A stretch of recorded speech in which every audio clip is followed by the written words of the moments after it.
நல்லதே நடக்கும், வெற்றி நிச்சயம்னு சொல்லிட்டு திரு விஜய் அவர்கள் கிளம்பி சென்னை வந்துட்டார். அவர் வீட்டுக்கு பாதுகாப்பாக அவர் வீட்டுக்கு வந்து விட்டார். இரவு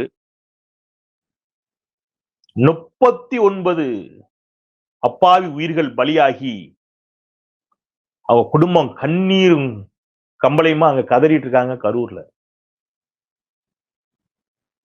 நான் ரொம்ப அரசியலா பேசிடக்கூடாது, உணர்ச்சி வயப்பட்டு பேசிடக்கூடாது, ரொம்ப கம்போஸ்டா பேசணும்னு இரவெல்லாம் தூங்கல. இரவு விடிய விடிய அதை நேரில பார்க்கும்போது அவ்வளவு கோபம் வருது, ஆத்திரம் வருது. தலப்பாடா அடிச்சோமடா, தலப்பாடா அடிச்சோமே. கேட்டீங்களா யாராவது? 39 உயிர் திருப்பி கொண்டு வருவீங்களாடா யாராவது? எவ்வளவு சொன்னோம்? தற்கூரி முண்டங்களா, தற்கூரி கூட்டமே, டேய் பைக்ல போய் சாவாதீங்கடா, பின்னாடியே போறீங்களா, ஹெல்மெட் போடாம போறீங்களா, பைக்லயே பின்னாடி போறீங்க, பொத்துரு போய் வீலுக்குள்ள விடுறீங்க. டேய் உயிரோட வேல்யூ இருக்குடா, மரத்து மேல தொங்காங்க, ஒயர் போகுது, கட்டடத்துல நிக்காதீங்க, கீழே விழுந்துறீங்க. நேத்து பெயர் பலகை கீழே தள்ளி விட்டு கீழே இருக்க மண்டை உடைஞ்சிருக்கு. எவ்வளவு கத்துணும் கதவங்க. ஒரு நடிகன் தானடா அவன், நம்மள மாதிரி தானடா, 2 கை 2 காலு 2 கண்ணு, நடிகன் தானே. சோறு இல்லாம தண்ணி இல்லாம 8 மணி நேரம் போய் நின்னு யார் இப்ப அந்த உயிரை தருவா? விஜயா? சினிமாவில காப்பாத்துவாரு ஹீரோ, நிஜ வாழ்க்கையில காப்பாத்துவாரா? வந்தாரா நேத்து? ஏய் ஒன்னு சொல்லட்டுமா, நிஜ வாழ்க்கையில பிரச்சனையின் பொழுது எவன் கூட நிக்கானோ அவன் தான் ஹீரோ. கிளம்பி வந்துட்டார்ல தனி விமானத்துல. நேத்து இரவு பாதுகாப்பாக விஜய் கரூரிலிருந்து சென்னை திரும்பி விட்டார். நேற்று நள்ளிரவிலும் சென்னையிலிருந்து கரூருக்கு விரைகிறார் தமிழ்நாடு முதலமைச்சர். களத்தில் அத்தனை மருத்துவர்கள் இருந்தாங்க, அத்தனை செவிலியர்கள், அவ்வளவு ஐஏஎஸ் ஐபிஎஸ் ஆபீசர்ஸ், மினிஸ்டர், முன்னாள் அமைச்சர் செந்தில் பாலாஜி, இந்நாள் அமைச்சர்கள், துணை முதலமைச்சருடைய பயணத்தை ரத்து பண்ணிட்டு வராரு. விஜய் வீட்டுல போய் படுத்துட்டாரு. தாவேக்காரன் ஒருத்தன் நான் ஹாஸ்பிட்டல்ல. புசி ஆனந்த் எங்க? ஆதவர்ஜனா எங்க? உங்க மாவட்ட செயலாளர் எல்லாரும் வாங்கன்னு கூப்பிட்டார்ல, அவர் எங்க? நான் திருப்பி அரசியலா பேசணும்னு நினைக்காதீங்க. இது நாமக்கல் கூட்டத்தை பார்த்தப்போ எனக்கு பயம் வந்துருச்சு. நேத்து காலையில நாமக்கல் கூட்டத்தை பார்த்தப்போ பதட்டத்துல சொல்றேன், பயத்துல, ஐயோ இது இவ்வளவு பெரிய கூட்டம் இப்படி இருக்கக்கூடாது, மூச்சு திணறல் வந்துருச்சுன்னா என்ன ஆகும்? வெயில்ல நிக்கிறாங்க, பதறணும். நான் சொல்லட்டுமா, இதுக்கு முழு பொறுப்பு விஜய், முழு பொறுப்பு. திட்டமிட்டு செய்திருக்கிறார்கள். நான் சொல்றேன் திட்டமிட்டுன்னு, திட்டமிட்டு 39 பேரை கொன்னாங்கன்னு சொல்லல. அவ்வளவு கொடூரமாக எல்லாம் நான் விஜய் மாதிரிலாம் அரசியல் பண்ண விரும்பல. இந்த கூட்டத்தை கூட்டியது திட்டமிட்டு நடந்துச்சு. திட்டமிட்டு இவர்கள் செய்த வேலையின் காரணமாக. ஆனா 39 பேர் சாவானவன் எதிர்பார்க்கல. அதோட சீரியஸ்னஸ் தெரியாம இவங்க பண்ண முட்டாள்தனத்தோட விளைவு என்ன சார் அப்படி திட்டமிட்டு பண்ணாங்க என்ற ஆதாரம் இருக்கு, எவிடன்ஸ் இருக்கு. ஏன் இது திட்டமிட்டு சொல்றேன்? அவங்களுடைய அதிகாரப்பூர்வ வெப்சைட்ல போட்டிருக்காங்க, அவங்க அதிகாரப்பூர்வ ட்விட்டர் பக்கத்துல போட்டிருக்காங்க. நாமக்கல்லில் 8:45 அவர் பரப்புரை செய்வார். அவங்க போட்டிருக்காங்க, நான் ஸ்கிரீன்ல காட்டுறேன். நாமக்கல்ல எத்தனை மணிக்குங்க? 8:45. விஜய் சென்னை ஏர்போர்ட்டுக்கு வரும்போதே மணி 8:45. திருச்சி 10 மணி. 8:45 நீங்க போட்டு 8:45 சொல்லி 6 மணில இருந்து அங்க கூட்டத்தை கூட்ட ஆரம்பிச்சிட்டீங்க. எங்க? நாமக்கல் 6-7 மணிக்கெல்லாம் ஊடகங்கள் வேற டடங் டடங் டடங் ஃபுல்லா. அவ்வளவுதான், வேற எதுவும் கிடையாது. அப்ப அங்க 6 மணில இருந்து கூட்டம் வருது. 6, 7, 8, 8:45 நீங்க கரெக்டா அங்க போயிருந்தீங்கன்னா அசம்பாவிதம் இல்ல. ஆனா நீங்க எத்தனை மணிக்கு போனீங்க தெரியுமா மிஸ்டர் விஜய்? மிஸ்டர் விஜய் 8:45 நீங்க அங்க போகும்போது மணி என்ன? 2:45 மத்தியானம். 6 மணி நேரம் தாமதமாக நீங்க போனீங்க. 6 hours. அப்ப காலையிலேயே அங்க போய் நின்றவன் காலையில சாப்பிட்டு இருக்க மாட்டான். போய் நின்ட்டாங்க, வெளியில தான் வர முடியாது, அங்கதான் கூட்டம். அப்ப உள்ள போய் நின்று வெளியிலயும் வந்து தொலை முடியாது. அவனுக்கு தான் சோறு முக்கியம் இல்ல, சோறு முக்கியம் இல்ல, தண்ணி முக்கியம் இல்ல, உயிர் முக்கியம் இல்ல. விஜய பார்த்தா போதும் தான் நினைக்க. அப்படி ஒரு தற்கொலை கூட்டம், முட்டா கூட்டத்தை தமிழ்நாட்டில் உருவாக்கி வச்சிருக்கோமே. தமிழ்நாடு கல்வியில் சிறந்த மாநிலம், தமிழன் என்று சொல்லடா, தலை நிமிர்ந்து சொல்லடா, எங்க இருந்து நிமித்துறது? ஏப்பா டே, நீங்க விஜய்க்கு ஓட்டு போடுங்க, ஓட்டு போடாம போங்க, அதெல்லாம் உங்க விருப்பம். அரசியலே பேசல, நீ இவனுக்கு ஓட்டு போடு அவனுக்கு ஓட்டு போடு அதுக்குள்ள வரல. அது திமுகவா இருக்கட்டும், அதிமுக இருக்கட்டும், பாஜக இருக்கட்டும், யாரா வேணாலும் இருக்குண்டா, ஒரு தலைவர் வர்றாருன்னா நின்னு பாரு, கையாட்டு, வணக்கம் சொல்லி அந்த தலைவன் என்ன தத்துவம் பேசுறான், அந்த தலைவன் என்ன திட்டம் போட்டிருக்கான், அவனுக்கு ஓட்டு போடலாமா வேண்டாமா இப்படி முடிவு பண்ணி நீ யாருக்கு வேணாலும் ஓட்டு போடு. அது அல்ல நான் பேச வர்றது. நாட் ஒன்லி விஜய், எல்லாருக்கும் சேர்த்து பேசுறேன். ஏன் இப்படி சோறு தண்ணி இல்லாம போய் கடக்கணும்? உனக்குன்னு சுயமரியாதை இல்லையா? எத்தனை மணிக்கு வராரு உன் தலைவர், அத்தனை மணிக்கு போ பாரு, அவர் என்ன பேசுறாரு கேட்டு தெரிஞ்சுக்கிட்டு வா. காலையில போய் நின்றுட்டா உன்னை ஏமாத்திட்டு போயிட்டாங்களா எல்லாரும். 8:45 வரேன்னு சொல்லிட்டு 8:45 தான் ஏர்போர்ட்ல இருந்து ஏறாரு அவரு. அப்ப நீ 6 மணில இருந்து அங்க நின்றுட்டு இருக்கிற. அப்ப போச்சா, அப்ப காலையில சாப்பாடு இல்ல, மத்தியான சாப்பாடு இல்ல, தண்ணி இல்ல, யூரின் போறதுக்கு வழி கிடையாது, உடம்பு டீஹைட்ரேட் ஆகும், அவ்வளவு வெயில். இதுல சும்மாவா நிக்க, அவ்வளவு பேரும் பாட்டு போட்டு திங்கு திங்குன்னு ஆடுறான், உடல் சோர்ந்து போயிருக்கும். 2:45 நாமக்கல் வராரு. நாமக்கல் அசம்பாவிதம் நடக்காம போச்சேன்னு அது பெரிய நல்வாய்ப்பு. ஏன்னா 5 இதே மாதிரி கூட்டம். நீங்க நீங்க என்ன கேட்டாங்க, இது திட்டமிட்ட சதி. ஏன் சொல்றது தெரியுமா? இவங்க சொன்னது எழுதி கொடுத்தது 3 to 10. கரூர்ல 3 மணியிலிருந்து 10 மணிக்குள்ள கொடுக்குறாங்க சொல்லும் போது. ஆனா இவங்க ட்விட்டர்ல எத்தனை மணிக்கு போடுறாங்க தெரியுமா? 12 மணிக்கு கரூர் வந்து விடுவார் விஜய்னு இவங்களுடைய ட்விட்டர்ல போடுறாங்க. 12 மணிக்கு கரூர்னு சொன்ன உடனேயே 10, 11, 12 இருந்து அங்க அப்படியே கூட்டம் ஆரம்பிச்சிச்சு. ஒருத்தர் பேசுறாரு டிவில, சார் காலையில பெரிய கூட்டம்லாம் இல்ல சார், 50 பேர் 60 பேர் இருந்தாங்க சார், வந்து பாட்டு கீட்டு போட்டு ஆடிட்டு இருந்தானுங்க சார். இவர் சொன்ன மாதிரி 12 மணிக்கு வந்திருந்தா 8:45 கரெக்டா நாமக்கல் போய் கரெக்டா 12 மணிக்கு வந்திருந்தா பிரச்சனையே இல்ல சார். கரூர்ல சனிக்கிழமை வார விடுமுறை, சனிக்கிழமை வந்து வார சம்பளம் போடுவாங்க. சாயங்காலம் எல்லாம் சம்பளத்தை வாங்கிட்டு எல்லாம் கிளம்பி வர்றான். அப்ப விஜய் வர்றாரா, விஜய் வர்றாரா. அப்ப நீங்க விஜயை பார்க்கலன்னா பெரும் பாவங்கிற மாதிரியே பொதுவெளியில ஒரு கட்டமைப்பு உருவாக்கி 24 மணி நேரமா அதுதான் என்ன செய்யப்படுகிறது, காட்டப்படுகிறது. என்னன்னு, நீங்க விஜய் பார்க்கலையா, விஜய் பார்க்க முடியல, ஐயோ அது பெரும் பாவம், பார்த்து வரணும் அப்படிங்கிற மாதிரியே உங்களை வந்து உளவியலா தள்ளுறதுக்கான ஒரு வேலை நடக்கும். அப்ப நீங்க கிளம்பி எல்லாம் என்ன செய்யறான், எல்லாம் கிளம்பி அங்க போயிட்டான். போனா இவர் எத்தனை மணிக்கு வராரு? 7 மணிக்கு மேல, 7 மணி, அரௌண்ட் 7 o'clock. அங்க எத்தனை மணில இருந்து நிக்காம, காலையில 10, 11 மணில இருந்து நிக்கான். அப்ப எவ்வளவு நேரம்? இதுல ஒரு 6, 7 மணி நேரம். 12, 1 மணி உச்சி வெயில் அங்க நிக்கிறான். சாப்பாடு கிடையாது, தண்ணி கிடையாது. அங்க ஒரு அம்மா சொல்லுது, பேட்டி, எல்லா சேனல்ல பேட்டி வந்து அந்த அம்மா சொல்லுது, என் வீட்டுக்குள்ள எல்லாம் வந்துட்டானுங்க, பால்கனி எல்லாம் முடிச்சு தொங்குறான், என் வீட்டுக்குள்ள எல்லாம் ஏறுறான், எல்லாம் போத. நான் சொல்றேன், டேய் இங்கெல்லாம் வராதுங்களா, போங்கடான்னா கேட்கல, கெட்ட கெட்ட வார்த்தையில பேசுறானுங்க. ஒரு பொண்ணு 9 மாசம் கை குழந்தைய தூக்கிட்டு வந்திருக்கா. நான் சொல்றேன், ஏமா கை குழந்தையோட நிக்கியமா, இப்படி வராதமான்னு சொன்னதுக்கு உன் வேலையை பார்த்துட்டு போன்னு சொன்னா, இப்படி ஒரு நடிகனுக்காக செத்து போணுமான்னு அந்த தாய் கதறாங்க. சொன்னோமடா, கேட்டீங்களா? டிவிக்கேன்னு போயிட்டீங்களா? நான் திருப்பி சொல்றேன், நீ கட்சியா என்ன வேணாலும் இரு, ஐயோ நீ ஏன் விஜய், அப்போ இது ஏதோ விஜய் அப்படி இல்ல, நீங்க ஆர்கனைஸ்டா பண்ணலேங்கிறது பிரச்சனைன்னு சொல்றேன். விஜயுடைய அரசியல் வேறு, அதை பேசிக்கலாம், அது வேற. நான் ரெண்டையும் பிரிச்சு பாரு. நான் ஏதோ 39 பேர் செத்து போயிட்டான் உடனே இதை வச்சுட்டு நான் விஜய் பேசுறேன்னு நினைக்காத. இது எல்லாருக்கும் சேர்த்து பேசுறேன். எந்த கட்சி, எந்த ரசிகர், பெங்களூர்ல ஐபிஎலுக்கு போயிட்டான், அந்த மாதிரி சொல்றேன். கிரிக்கெட் வீரர்கள் பின்னாடி, சினிமா நடிகர்கள் பின்னாடி.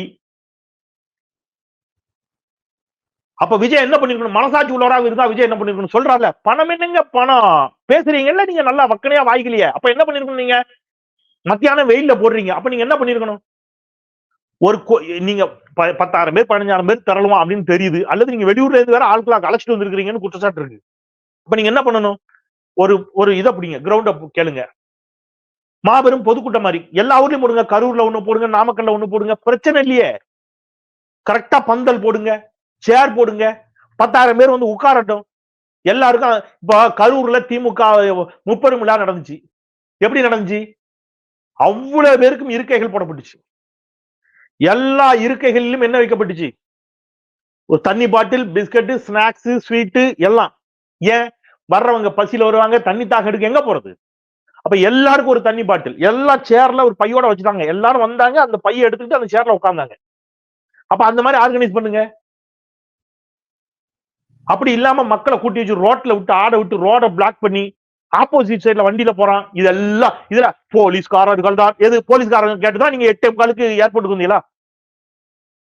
போலீஸ்காரங்களை கேட்டுதான் நீங்க வந்து 8:45 நாமக்கல்ல இருக்கக்கூடியவர் 2:45 நாமக்கலுக்கு வந்தது போலீஸ்காரங்க சொல்லிதான் வந்தாரா? போலீஸ்காரங்க சொல்லித்தான் ஹெல்மெட் போடாம பைக்ல சருப்புன்னு வந்து அவரு காருக்கு அந்த பஸ் வீலுக்குள்ள விழுறான். போலீஸ்காரங்க சொல்லிதான் விழுந்தீங்களா? ஏடா ஒரு மனசாட்சி வேண்டாம். அனுமதி கேக்குறீங்க, அனுமதிக்கு கண்டிஷன் போட்டா எப்பா டேய் இதெல்லாம் என்ன கண்டிஷன் போட்டாங்க?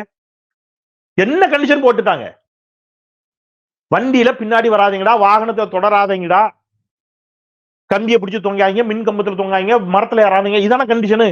என்னை கண்டு அஞ்சுகிறார் ஸ்டாலின், எனக்கு மட்டும் ஏன் இத்தனை நிபந்தனைகள்? நீலி கண்ணீர் வெடிக்க வேண்டியது. இப்ப 30 பேர் செத்து போயிட்டாங்க. நிபந்தனை போட்டு நிபந்தனையை கடைபிடிக்காத செத்தாண்டா. கொடு 39 உயிரையும் கொடுக்கணும்.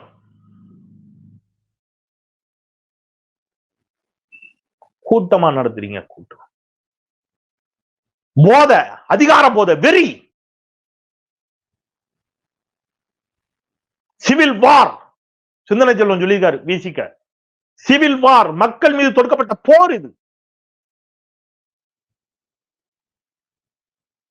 9 குழந்தைங்கடா.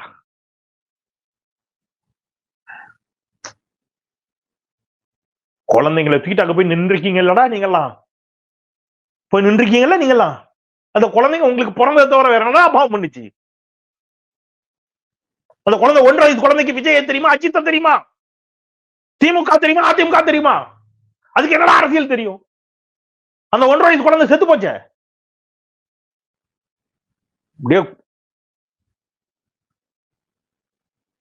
முதலமைச்சர் ஒரு இடத்துல அரசியல் பேசல, அரசியல் ஆக்கல. ஆனா கேவலம்டா. இன்னைக்கு ஸ்டாண்ட் வித் விஜய்னு போடுறீங்கடா நீங்க ஹேஷ்டேக். வெக்கமா இல்ல உங்களுக்கு? Stand with Vijay, stand with செத்து போன 39 பேராடா. பாதுகாப்பா ஒரு நகரத்துல கூட ஒரு சின்ன பிரச்சனை இல்லாம ஏசியில போட்டு அப்படியே அந்த பஸ்ல அப்படியே அலைக்கா திருப்பி வீட்டுக்குள்ள வந்த விஜயோட ஸ்டாண்ட் வித் விஜய். எது அரசியல் தெரியுமா? எது நல்ல தலைவனுக்கு அழகு தெரியுமா? விஜயை பத்தி கேள்வி கேட்கறாங்க முதலமைச்சர்ட்டையும் துணை முதலமைச்சர்ட்டையும் பத்திரிகையாளர்கள். நாங்க அரசியலாக்க விரும்பல, நாங்க அரசியல் பேச விரும்பல, இந்த இடத்துல அரசியல் பேச விரும்பல, பாதிக்கப்பட்ட மக்களோடு நிற்கிறோம். விஜய் கைது செய்யப்படுவாரான்னு கேட்கறாங்க செய்தியாளர்கள். நான் எதையும் அதை பத்தி பேச விரும்பல. அருணா ஜெகதீசன் தலைமையில ஆணையம் அமைக்கப்பட்டிருக்கிறது, அதெல்லாம் அது விசாரிச்சுக்கும். நான் அதெல்லாம் பேச விரும்பல. பாதிக்கப்பட்ட மக்களோட நிக்க விரும்புறோம், அவ்வளவுதான். பாதிக்கப்பட்ட மக்களோடு நிற்கிறோம் என்று சொல்லக்கூடிய முதலமைச்சரும் துணை முதலமைச்சரும் எங்க நிக்கிறாங்க? வீட்டுக்குள்ள போய் படுத்து விஜய்க்கு ஸ்டாண்ட் வித் விஜய்னு ஹேஷ்டேக் போட்டு இருக்கீங்க. நீங்க இப்பவும் வெக்கமா இல்ல உங்களுக்கு? அதை வந்து நீங்க ஆர்டிபிஷியலா காசு கொடுத்து பூஸ்ட் வர பண்றீங்க. அதெல்லாம் தெரியாம தான் மீடியால 20 வருஷமா உட்கார்ந்துருக்கோம் நாங்க. என்ன சார் சார் சார் 30 உயிர் சார், சார் 30 உயிர் சார், பதில் சொல்லிட்டு போங்க சார் ஒரு செய்தியாளன் கத்தினானே அந்த சகோதரன். நின்னாரா விஜய்? ஏய் ஒன்னு சொல்றேன், சினிமாவிலதான் உனக்கு ஒரு பிரச்சனைனா ஆலமர விழுத பிடிச்சிட்டு வந்தா அந்த காலத்துல எம்ஜிஆர், பைக்ல பறந்து வருவாரு விஜய். அதெல்லாம் சினிமால. நிஜ வாழ்க்கைன்னா அப்படியே பஸ்ல சரணு கீழே இறங்கினாரு, கண்ணாடியை மூணு கிளம்பிட்டாரு. நேற்று ஒருத்தர் பார்த்தவர் சொல்றாரு, சார் இப்படி வர்றாங்க சார், அங்கேயே கூட்டம் நிக்குது சார் விஜயை பாக்குறதுக்கு, அந்த ஷட்டரை இறக்கி விட்டுட்டார் சார் விஜய், அவர் முகத்தை கூட அவங்க பார்க்க முடியல, அதனாலயே அங்க இருந்தவன் இன்னும் கொஞ்சம் முன்னாடி வந்தாங்கிறாரு. எதுக்கு என்ன இதுக்குன்னு கேக்குறேன். அங்கேயே மக்கள் நிக்கிறாங்கன்னு தெரியுமில, எந்திரிச்சு பஸ் மேல நின்று ஏறி கையை ஆட்டிட்டு வந்தா என்ன வெயில் பட்டா வேத்துருமா என்னன்னு கேக்குறேன். அந்த ஸ்பாட் வர்ற வரைக்கும் அந்த பஸ்ஸை விட்டு எந்திக்க மாட்டீங்க சார்வால். என்ன அங்க வந்த உடனே மக்கள்கிட்ட உங்களையும் சொல்லும்டா. ஆத்திரம் அப்படி வருதுக்கோ. நான் ரொம்ப கட்டுப்படுத்திட்டு பேசுறேன், ரொம்ப கண்ட்ரோல்டா, எதுவும் வாயை விட்டுறக்கூடாதுங்கிற பதட்டத்துக்குள்ள மனசுக்குள்ள எச்சரிச்சுக்கிட்டே பேசுறேன். அந்த தகப்பு அப்படி குழந்தை அந்த தோல்ல தூக்கி போட்டு அழுறத பார்க்கும்போது அவ்வளவு ஆத்திரமா அவ்வளவு கோபம். ரொமான்டிசைஸ் பண்ணாங்க விஜய, கருத்துருவாக்கம்.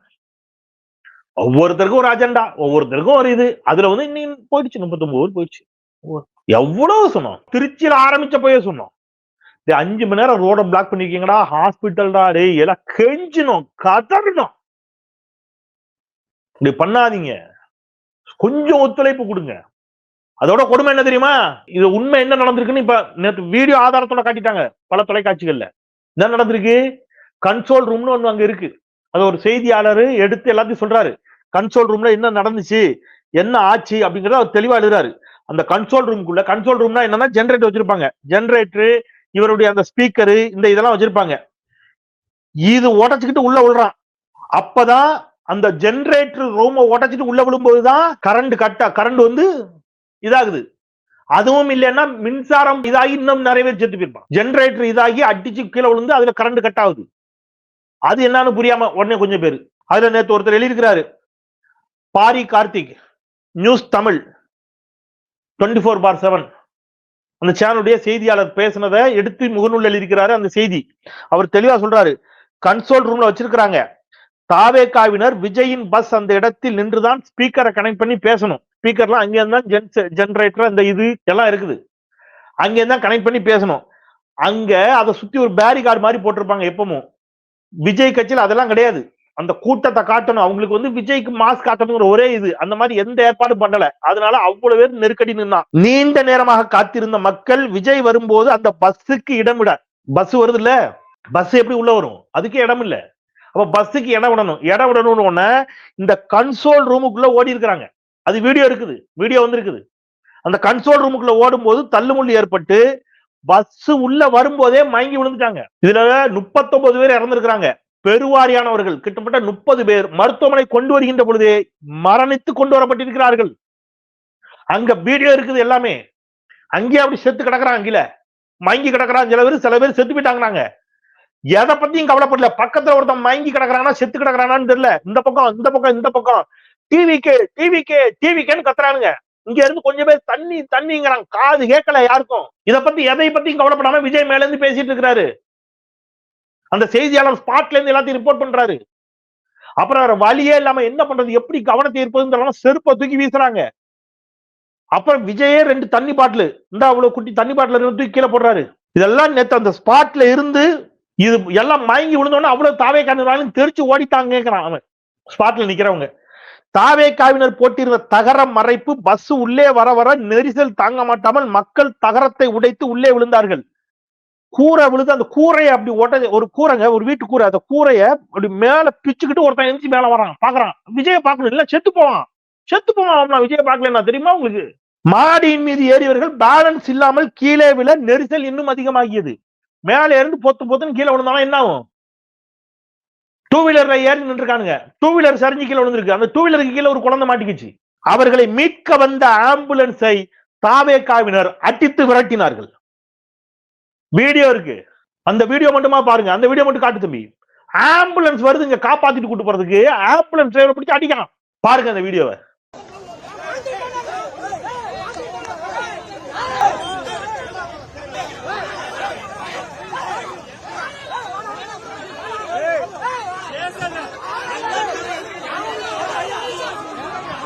இது எதை பத்தியும் கவலைப்படாம விஜய் பேசிட்டே இருந்திருக்கிறார். ஒரு கட்டத்துல அப்பதான் சின்னதா தெரியுது பதட்டம். ஆதவஜனா மேல ஏறாரு. என்ன ஆச்சுங்கிறாரு, ஒரு குழந்தைய காணுமா தம்பிங்களா, எப்படியா தேடி கண்டுபிடிச்சு கொடுத்துருக்கடா, வெற்றி நிச்சயம், நல்லதே நடக்கும், லவ் யூ ஆல் பாய் கீழே இறங்கிட்டாரு. ஏதோ கைக்குட்ட காணாம போன மாதிரி. குழந்தை காணல. விஜய் என்ன சொல்றாரு, தம்பிங்களா ஒரு குழந்தைய காணுமா, அஷ்மிகாவை ஏதோ பேர் சொல்றாரு, கண்டுபிடிச்சு கொடுத்துருங்கடா. சார் நீங்க ஹீரோ சார் அப்படியே பல்ட்டி அடிக்கணும் சார், பஸ்ல இருந்து அப்படியே பல்ட்டி அடிச்சு கூட்டத்துக்குள்ள வந்து சண்டை போட்டு. அதெல்லாம் சினிமால தான் பண்ணுவீங்களா சார்? தற்கொலை கூட்டமே அதெல்லாம் சினிமால தான் பண்ணுவாராண்டா, நேசத்துல பண்ண மாட்டாராம். அப்புறம் என்ன, என்னை மாதிரி தான் அவரும் மனுஷரு. அவரால் எந்த குழந்தையும் காப்பாற்ற முடியாது. அவரால் காணாம போன குழந்தைய உடனடியாக கண்டுபிடிக்க முடியாது. அங்க மயக்கத்தில் இருந்த பெண்களை தூக்கிக்கிட்டு ஆஸ்பத்திரிக்கு ஓட முடியாது. அப்போ என்னைய மாதிரி 2 கையும் 2 காலும் உள்ள வலி வேதனை, எதையும் அசாத்தியமான எதையும் சாத்தியப்படுத்த முடியாத சாதாரண மனிதன் தான் விஜய். அப்ப அவர் பண்ணதெல்லாம் சினிமாவில், இது அறிவுல எட்டணும் முதல்ல உனக்கு. அதை பார்த்து எல்லாரும் மயங்கி ஓடுனீங்க. அப்ப நேத்து அதை பண்ணிருக்கணும்ல அவரு. இந்த ஒரு படம் உண்டு, விமானத்தை கடத்திடுவாங்க, பயணம்னு நினைக்கிறேன். அந்த சினிமா ஹீரோ பக்கத்துல உட்காந்துருப்பான். அவர் பேசுவார், பாஸ் என்ன பண்ணிருக்கீங்க, நைட் ஏதாவது திட்டம் வச்சிருக்கீங்க, எனக்கு தெரியும் நீங்க இந்த தீவிரவாதிகளை சுட்டு எங்களை எல்லாம் காப்பாத்துவீங்களே. அதெல்லாம் படத்துல பண்றது யார், நான் நிஜத்துல பண்ண முடியாது யாரு. அவன் பயந்து கைகாலாம் ஆடும் அந்த ஹீரோவுக்கு. அந்த படத்துல அவன் சொல்லுவான், உனக்கா சில்லறை எல்லாம் செதற விட்டுனாடாமா. அவன் பயந்தாங்குழி இந்த ஹீரோ அந்த படத்துல பயணத்துல, உனக்கால நான் சில்லறையெல்லாம் செதற விட்டேனடா, அதெல்லாம் நான் படத்துல அதுவும் டூப் போட்டு பண்றதுடா, நான் பண்ணலாம். அப்புறம் ஆதவர்ஜி நான் சொன்னதுக்கு அப்புறம் தான் இவருக்கு நிலைமை கொஞ்சம் புரியுது. ஓகே, கொஞ்சம் பேர் மயங்க ஆரம்பிச்சிட்டாங்க, ஏதோ பிரச்சனை. அப்போ முதல்ல நம்ம என்ன செய்யணும், இங்க இருந்து எஸ்கேப் ஆகணும், வண்டிக்குள்ள போயிட்டு. இந்த 3 நிமிஷம் 4 நிமிஷம் நீங்க பேசுறதுக்கு 39 பேர் சாக வேண்டியிருக்குல்ல. விதியே விதியே என் செய்ய நினைத்திட்டா என் தமிழ் சாதி என்று பாரதி சொல்லுவானே, அதான் நினைப்பு ஞாபகத்துக்கு வரும். இப்படி போயிட்டோமே இந்த தமிழ் சமூகம். நான் திருப்பி சொல்றேன், நீ வாக்கு யாருக்கு வேணாலும் போடு, அது உன் விருப்பம், அது விட்டு. நான் தேர்தல் அரசியலே பேச விரும்பல, தேர்தல் அரசியலுக்குள்ளே வர விரும்பல. கல்வியில் சிறந்த மாநிலம், கல்வி அறிவு பெற்ற தமிழ்நாடு, மேன்மக்கள், மற்ற மாநிலங்களை விட விழிப்புணர்வு கொண்டவர்கள் எல்லாம் பெருமை பீத்தணுமாடா. அந்த வைத்தியத்துல பேசுறேன், அந்த வைத்தியத்துல பேசுறேன். மிஸ்டர் விஜய், நேற்று இவ்வளவு பிரச்சனை போயிட்டு இருக்கு. திருச்சி ஏர்போர்ட் இறங்கின அப்புறம் ட்விட்டர்ல ஒரே ஒரு இரங்கற் செய்தி, இதயம் நொறுங்கி போயிருக்கிறது, நொறுங்கி போனதை போல உணர்கிறேன், இறந்தவர்களுக்கு ஆழ்ந்த அனுதாபங்கள், சிகிச்சை பெறுபவர்கள் விரைந்து நலமடைய பிரார்த்திக்கிறேன். அவ்வளவுதான்.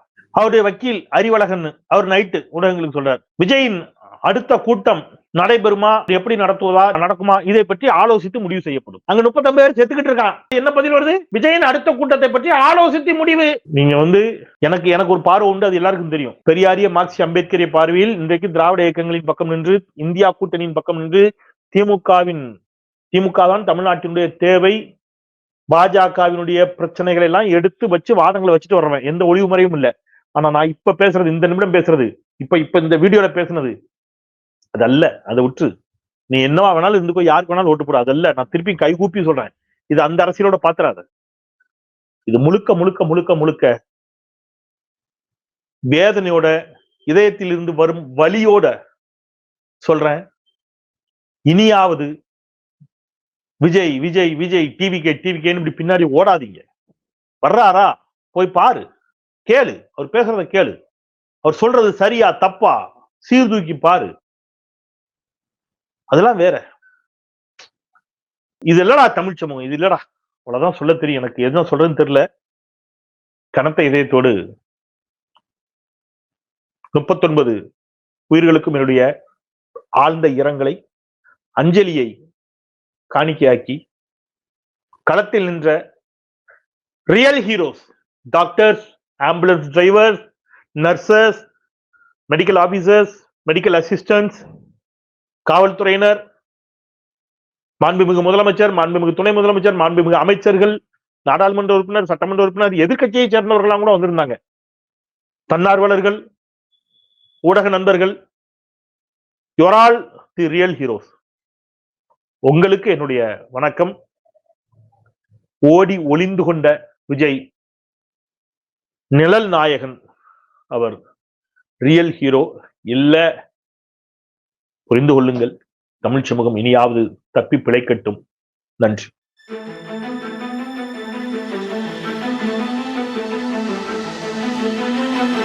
Thank you.